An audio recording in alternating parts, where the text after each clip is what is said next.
Hello guys. तो आज हम नवमास के बारे में कुछ डिस्कस करेंगे। तो एक ब्रीफ इंट्रोडक्शन हम करेंगे कि नवमास का क्या रोल है।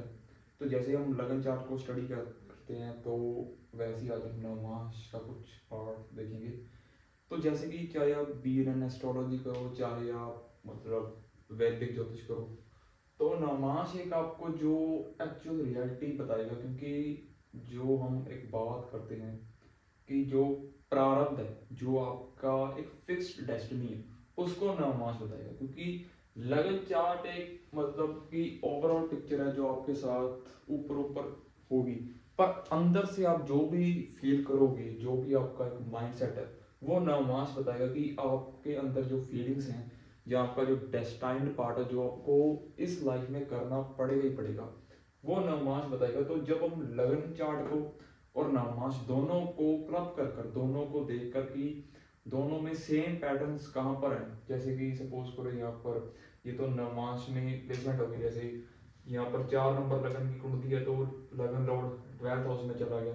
तो अगर नवमास में भी लगन लॉर्ड 12th में चला गया और लगन चार्ट में भी कहीं ना कहीं लगन लॉर्ड का और 12th लॉर्ड का कनेक्शन बन गया, तो जब हम सिमिलर पैटर्न्स को ढूंढेंगे जो लगन चार्ट में भी आ रहा है, नवमास में भी आ रहा है, तो आप 100% कह सकते हो कि इन ग्रह की अंतरदशा दशा में वो इवेंट होगा ही होगा। तो चाहे BNN एस्ट्रोलॉजी में मतलब हम क्या देखते हैं कि सपोज करो सैटर्न मून है, तो अगर लगन चार्ट में भी सैटर्न मून आ गए, नवमास में भी आ गए, तो इनका जो वर्किंग होगा वो बहुत ज्यादा होगा। जैसे कोई योग लगन चार्ट में है, नवमास में नहीं है, तो उसकी जो एक पावर है वो कम हो जाएगी। पर नवमास में पावर बढ़ क्यों जाती है? क्योंकि नवमास जो है वो नाइन्थ हाउस को जब हम एक डीप लेवल में स्टडी करेंगे तो वो नवमास है। तो इसलिए ये नाइन्थ हाउस का ये चार्ट है। नवमास में हम जैसे कि मैरिज भी देखते हैं वैदिक एस्ट्रोलॉजी में, बट ये आपको आपके लक फैक्टर के बारे में बताएगा कि जो यहाँ पर प्लेसमेंट्स हैं। जैसे हम BNN एस्ट्रोलॉजी में जब हम कारक को स्टडी करते हैं, या मतलब सपोज करो किसी के लगन चार्ट में सैटर्न मून है, नवमास में नहीं, इसका मतलब क्या होगा कि उसका लक शायद उतना उसको सपोर्ट ना करे।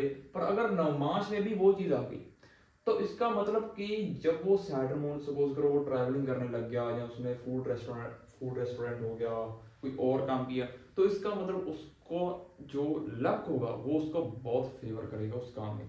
तो कहीं ना कहीं चाहे कारक की स्टडी हो, चाहे वैसे मैं कह दूं कि लगन लॉर्ड जो है 12th में चला गया, 8th लॉर्ड या 7th लॉर्ड 12th में चला गया, तो कहीं ना कहीं इन चीजों में उसका लक जो है वो बहुत फेवर करेगा। क्योंकि नमाज को हम एक लक के पॉइंट ऑफ व्यू से बहुत ज्यादा देखते हैं, इसलिए नमाज का लगन और नाइन्थ हाउस सबसे ज्यादा डीप स्टडी हमको इन हाउसेस की करनी है। क्योंकि कोई भी जो भी वर्क चार्ट है, जो 16 चार्ट्स बहुत ज्यादा इंपॉर्टेंट है, उसमें लगन को तो आपको देखना ही होगा। बाद में जो स्पेसिफिक जो भी वो चार्ट है, क्योंकि ये D9 चार्ट है, तो यहाँ पर नाइन्थ हाउस बहुत इंपॉर्टेंट होगा। तो अगर किसी का लक के बारे में हमें जानना है, वो लगन और मतलब नाइन्थ हाउस बहुत अच्छे से बता देंगे। तो नमाज चार्ट कहीं ना कहीं आपको फिक्स्ड डेस्टिनी के बारे में बताएगा। आपके अंदर के जो फीलिंग्स हैं, आप क्या मतलब किसी टाइम पर आपके साथ क्या हो रहा है, अंदर से आप क्या महसूस कर रहे हो, उसके बारे में बताएगा।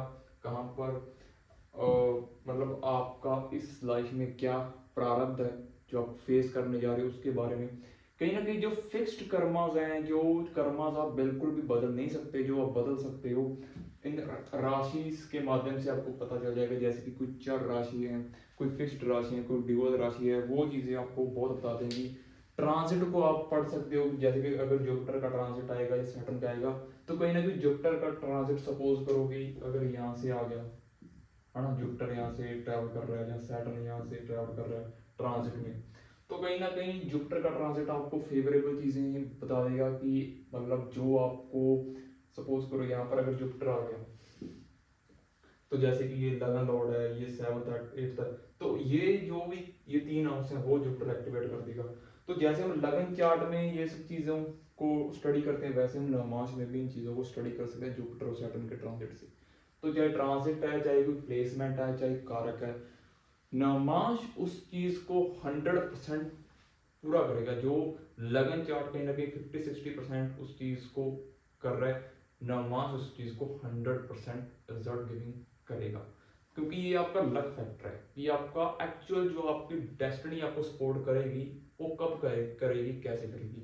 तो जैसे कि अगर सपोज करो, जैसे हमने देखा कि एग्जांपल था कि यहाँ पर सैटर्न जो 12th हाउस में गया, वो अपना 10th एस्पेक्ट जो है वो यहाँ पर 9th हाउस में उसका आ रहा है, क्योंकि ये 12th हाउस से आ रहा है और 7th लॉर्ड है और 8th लॉर्ड है।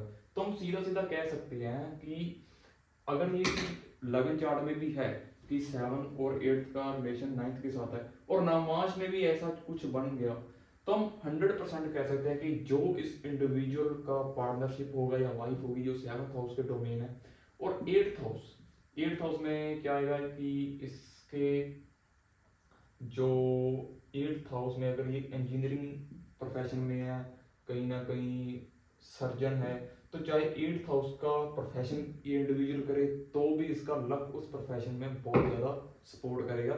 या 8th हाउस में जो भी ये एक्टिविटीज करेगा ना, जैसे कि अनअर्न्ड मनी इस इंडिविजुअल को बहुत मिल जाएगी, डाउरी इस इंडिविजुअल को मिल सकती है, तो जो भी 8th हाउस की चीज़ें हैं तो वो इस इंडिविजुअल को बाय लक मिलेंगी।